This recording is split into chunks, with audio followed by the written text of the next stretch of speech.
Hey guys, subscribe for daily content. And if you're shopping for gear, make sure you check out the description for the newest items at some of the very best online retailers. There's also links for some of the items that I personally recommend. Thanks! What's going on YouTube? Metal Complex here, and today I've got another interesting knife review / knife overview to share with you guys. This is the Real Steel Luna Maius. At least that's how I'm going to pronounce it. It's probably pronounced a different way. Sorry about that. Thanks so much to Real Steel for sending this in. Thanks to my patrons for supporting me. And please make sure to follow me on Instagram at metal_complex.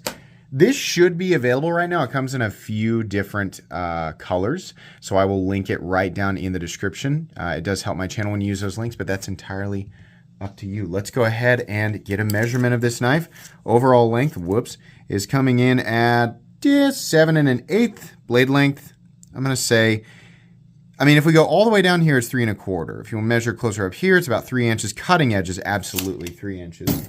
Let's go ahead and do just a few size comparisons up against the, the Ontario Rat Model 1 and the Ontario Rat Model 2. So you can see here, this is much more of a Rat 2 sized knife. How about up against the Demco AD 20.5? I think that's a good one. How about up against something like the Civivi Elementum? And let's do the CJRB Pyrite. These are two good size comparisons, I think. And then maybe, last but not least, we'll do the Benchmade Bug Out. There we go. Okay, how's the action on this guy? So this is actually a lockback, which is not something you see super often, but it works. The action is nice. It runs on washers. We have this little adjustable thumb thing, right? So you can actually take this off completely. And the nice thing about this is that if you live in an area where a knife that can be manipulated with one hand is illegal, you can remove that and then make it more of a two-handed opening system. So that's cool. I don't know. I would imagine that was their intention. I don't really know. The other nice thing is that fuller runs all the way down, so that you can essentially just pull from wherever you want. It's not really a knife that's going to be reverse flickable, right? Wheeling it out is very easy, and if you get it just right, you can absolutely flick it out with your thumb. So that's neat. As far as with a backlock knife, you have like a lot of tension in here, so you really have to overcome that. It's not the same as overcoming a detent. So it doesn't really have the same level of fidget factor, but it does have an extremely reliable locking system. Lockback knives or backlock knives are definitely very, very strong, very secure. It's obviously not the same thing as a slip joint because it actually locks, and it's easy to manipulate. So as far as knives like this go, this is one of the better ones. This is one of the easier backlock knives to manipulate that I've experienced.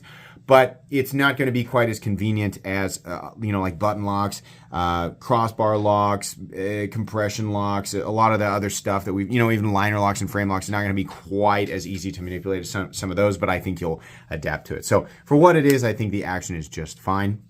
So where are these knives made? They're made in China. Real Steel knives are made in China. It doesn't specifically say on their website or any of the other websites that, show this knife, but it does list Real Steel as, being in China. So a lot of the other Real Steel knives that list country of origin say China. I don't know why this one doesn't. So unless I'm mistaken about that, but yeah, this knife has there's a lot of elements here that suggest that that's exactly, it's the same. It's not any different than any of the other knives. So, but anyways, let's go ahead and do carry profile. Thickness up against the Spyderco Para 3. It's actually quite a bit thinner than the Para 3. Length and height up against the PM2 and Para 3. Where's the PM2? There we go. Yeah, it's not a super big knife. It's pretty compact and not super tall. In and out of the pocket, or the pocket experience is going to be pretty good. It's compact. Absolutely.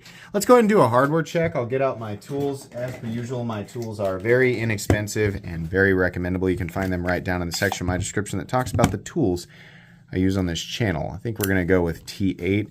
I'm pretty sure it's T8 across the board. We got a T8 pivot. We got T8 for the body screws. Yeah, this is not going to be a difficult knife to take apart, and they're using the right size fasteners, in my opinion, so that's great. As long as you have the right tools for the job, you should be good to go. This, unfortunately, does not, it's silly, because this is an ambidextrous locking system. So why did we opt for one position for the clip? This is, I mean, honestly, this is more infuriating than when the locking system is meant for right-handed people. It's mildly infuriating there because, like, for, you know, with liner locks and things like that, left-handed people can still manipulate them just fine. On this knife, they're like, yeah, left and right-hand people, the exact same experience, but we're only going to mount a clip on one side. That was really dumb. Mount the clip on both sides, right? And if you have to mill a little bit of a spot out and, oh no, it messes up the texturing, so be it. It's silly. It's just ridiculous. The locking system is ambidextrous. Make the clip positions meant for left-handed or right-handed people. It's just silly. I don't know why they would even do that. But anyways, materials. We're looking at titanium and then curiously N690, which is fine, but the way this is priced is right in an area where I'm like, it feels a little high for N690. N690 is more of like I expect to see it at the 80 to 125 mark, which it mostly is. Sometimes there are companies who are like, it's $250 for N690. And fortunately, people kind of know, N690 is not like an ultra premium powder form steel. So it's really, really stainless. And then all of its other properties are pretty kind of normal, right?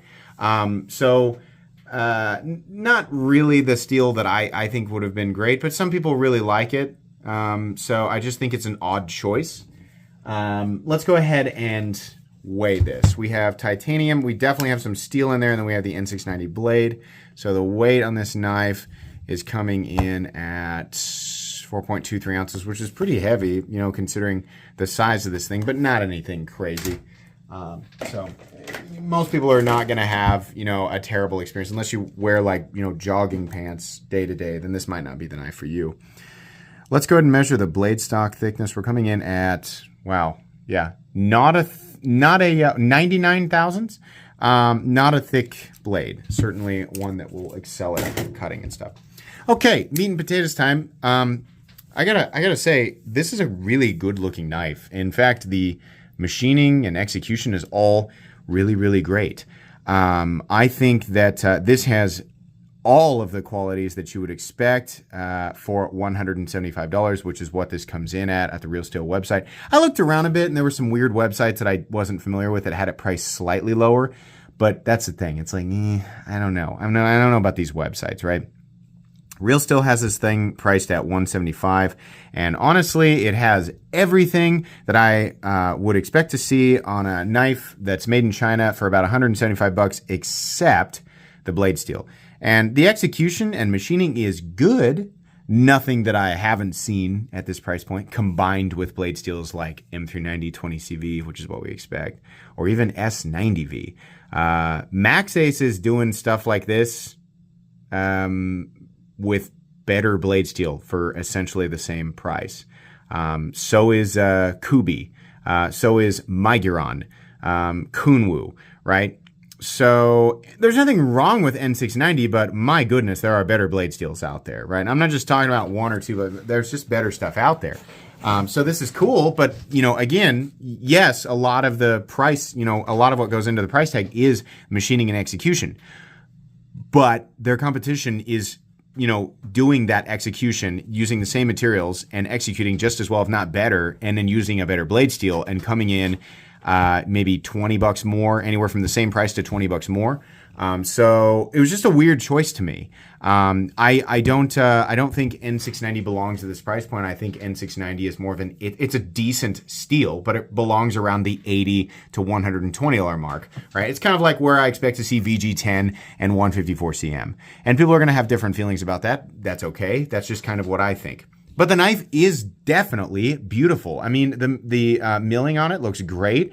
The hardware all looks great. The fit and finish on the thing is awesome. The pocket clips looks really, really good and functions really well. I just wish they would have milled a spot on the other side. The blade is all right. It's just a satin finished drop point blade with a fuller in it, but it works, and it definitely slices pretty well. I mean, it's a pretty thin edge down here. Not crazy thin, but thin enough. It'll poke, it'll slice. They did a good job making everything look even on both sides, so I'm happy with that. Reasonable ergonomics, for the size of it, you've got a lot of space. I kind of wish the pocket clip was shorter. I don't think we need this super long rat tail clip. I think it could have been like this and it would have been really great. You can feel it a little bit. Holding it like this, but not too much. Fortunately, there is a little bit of a sharpening choil here. Number one, that makes it easier to sharpen. Number two, you have a little bit of a indicator before you accidentally run your finger up on the blade, because it's not like there's a, unlike the Demco, like you got a spot right here. Like you gotta want to be up by the edge to be up there. With this, you're kind of just there. So there's no other indicator other than this little gap right here to make you go, oh, I'm getting too close to the blade. So be cognizant of that. These style, I don't know about you guys, knives like this, I have definitely cut right here multiple times. So just be aware. When this little detachable stud thing is engaged, you can kind of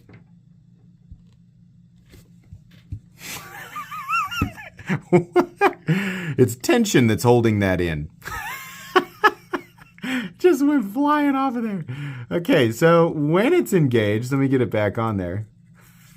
When it is engaged, you can use it to sort of, let me get the little, what size is that?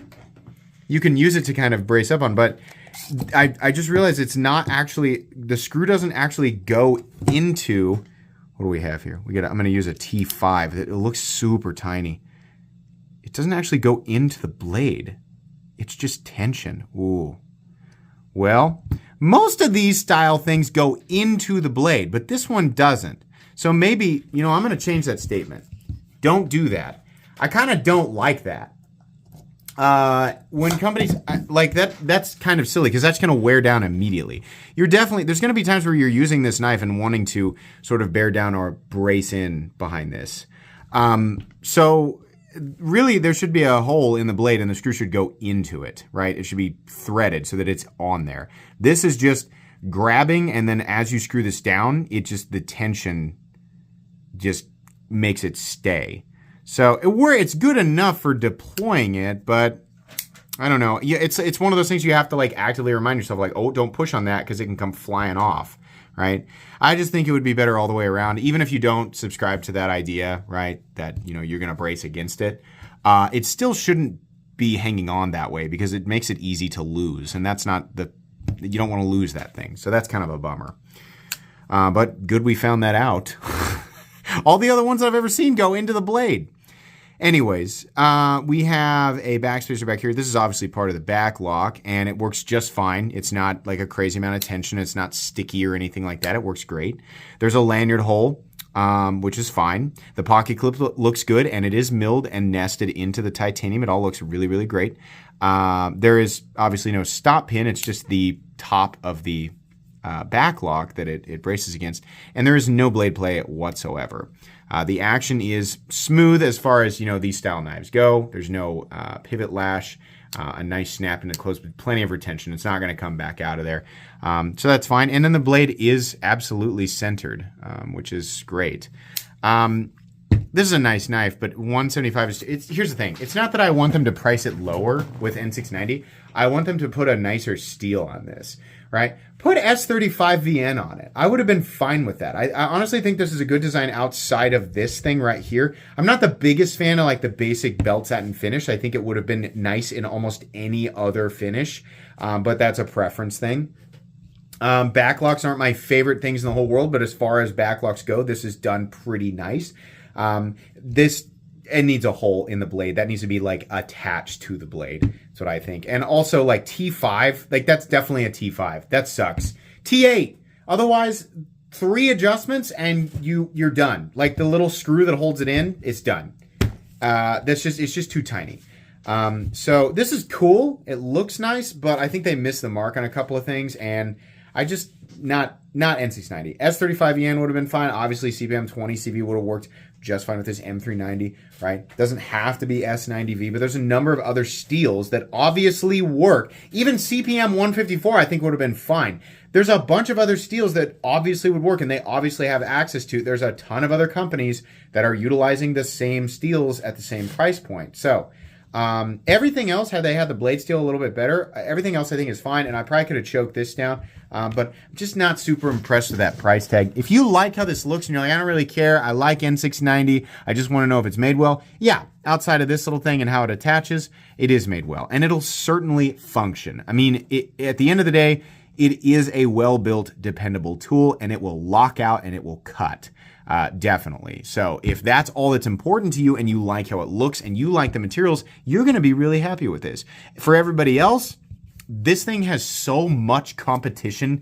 And I mean, there's so many knives out there that are better or more recommendable. It's not really even in the ballpark for me, but far from the worst thing I've ever reviewed. I mean, I don't want to crap all over this thing. It's fine. It's just kind of, it's underwhelming. That's where I'll leave it. So anyways, thanks again to Real Steel for sending it in for me to take a look at. Thanks to my patrons for supporting me, even though I've said that at the beginning of the video. Please make sure to follow me on Instagram at metal_complex. If you enjoyed this video, leave a like. If you'd like to check out my other content, I do of course have lots of videos of knives that are either expensive or inexpensive that I do or don't like, so check those out. And if you enjoy all my content, go ahead and click on that Metal Complex logo right there and subscribe because there's definitely more coming. Thanks again for watching, everybody, and have a great day.